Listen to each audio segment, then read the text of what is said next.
Hello students, welcome to week 3 for COM 510. This week we will be looking at and exploring data collection and sampling within our research methods. We'll look at this from a quantitative and qualitative perspective, but to begin with we will be reading chapter 6 and 7 of the Babby text and chapters 5 and 6 of the Rubin text. We'll be watching 3 videos, 2 of them are on social survey sampling parts, and we'll watch another one on quantitative sampling. We have 2 assignments due, our weekly review number 2, and then we have a discussion board, which is our research review number 2, with an original post deadline of Friday, and our reply posts are due on Sunday. As we look at the weekly review, it's important to understand that we're reviewing the discussion of the 1948 Gallup poll that's found on pages 185 through 188 of the Babby text, and asking in what are some ways the Gallup could have modified this quota sample design, and what role does sampling play in this particular situation, and how they predicted the presidential election in 1948. So look through that. Well, the bulk of the information about this situation is found on page 185 through 188 of the Babby text, and you'll be answering this prompt within 300 to 400 words, utilizing in-course course text as well as outside sources to support your arguments. Research review number 2 has an original post due by Friday, and it's asking you to compare and contrast non-probability and probability sampling. You're going to explain and define each type of sampling, as well as list multiple sampling scenarios that this could be utilized in, as well as stating when each type of sampling is most useful. Overall, I'm looking for you to provide a compare and contrast of the types of sampling and thoroughly explain when each of them are useful within particular research studies. This response should be 300 to 400 words and will obviously involve outside sources, as will all graduate work, to help support your rationale for non-probability and probability sampling. You'll also need to reply to at least 3 other students no later than Sunday, and those replies should be 150 to 200 words each. As we look at sampling and data collection, it's important that we have to define a sample population. So whenever we use the term loosely, your sample within a research study, we're referring to this idea of your sample of the population you're researching. So a sample is really just a percentage of the population you plan to examine within your research. In actual studies, it's expected that you're going to sample at least 5 to 10% of the population, if not more, defined by your particular methodological parameters. So depending on if you're using quantitative or qualitative data collection measures, that sample population will increase or decrease in that.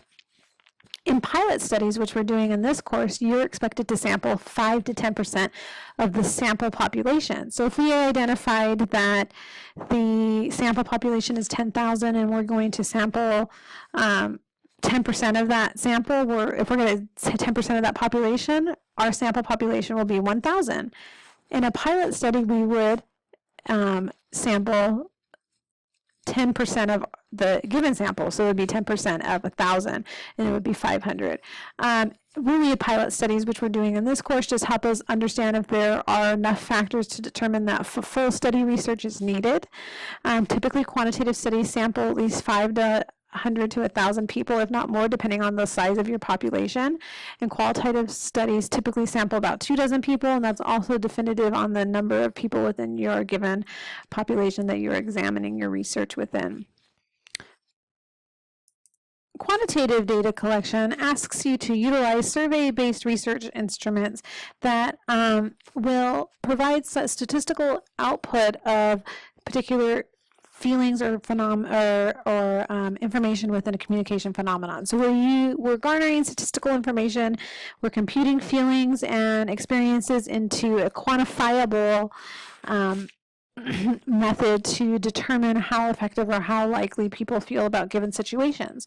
So in this type of research, surveys will be utilized that preferably use multiple choice questions or Likert scales prompts to ascertain how people feel about particular topics or may respond to particular types of communication. So quantitative research allows us to, like I said, provide statistical information about a particular topic. If you are utilizing this for your research project, you will need to utilize SurveyMonkey or Qualtrics. They're online platforms. to help you understand and construct your surveys. Google Forms will not provide enough statistical output to help you really understand what we need to understand for the particular study. Your study for quantitative methods will be a pilot study that needs at least 200 respondents, and SurveyMonkey and Qualtrics can support that in their free software. And so it's important that we utilize those or another form like those methods to conduct your research. As we move into qualitative data collection, it's important to know that we're constructing an open flow interview.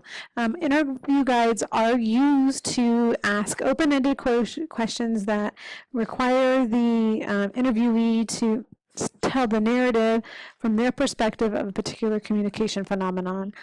So with that, we're really working to build a relationship to get to know the participant, to really understand their point of view and experiences of a particular topic within communication, and garner their perspectives to tell their story.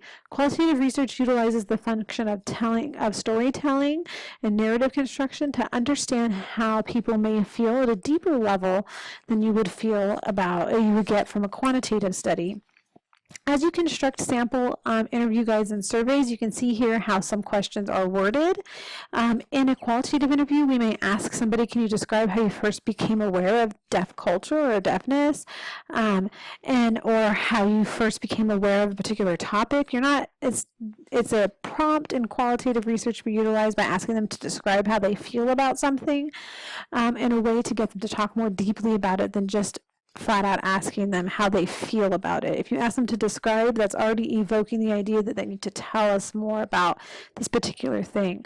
Likert scale surveys are ask questions like you see here in the sample that says, my study skills are excellent compared to others in the class, and you strongly agree to strongly disagree. It helps us get a degree to which how somebody may feel about a topic. As you can see, by asking somebody to describe how they first became aware of something or feel about something is a lot different than asking them to click strongly disagree through strongly agree to determine their feelings on that. So the nature of each body of research is completely different, so you'll need to decide what you're going to do with that on each of them. If we go back to qualitative, it's important to know that in your pilot study you will be interviewing 4 to 6 people. Quantitative, you will be interviewing you will be collecting surveys from at least 200. And here's a sample of how you should construct each of them. All the information in Blackboard this week provides you with great information on how to do this and what's expected. Do not forget your research review number 2 original post is due by Friday with the replies by Sunday, as well as weekly review number 2 due on Sunday. If you have any questions, let me know, and I look forward to interacting with you this week. Quantitative data collection utilizes survey-based research instruments to conduct their data. These surveys allow the researcher to collect statistical information or ascertain statistical information from the answers to the survey questions. Questions are really utilizing in quantitative research multiple choice questions, yes/no questions, and Likert scale prompts.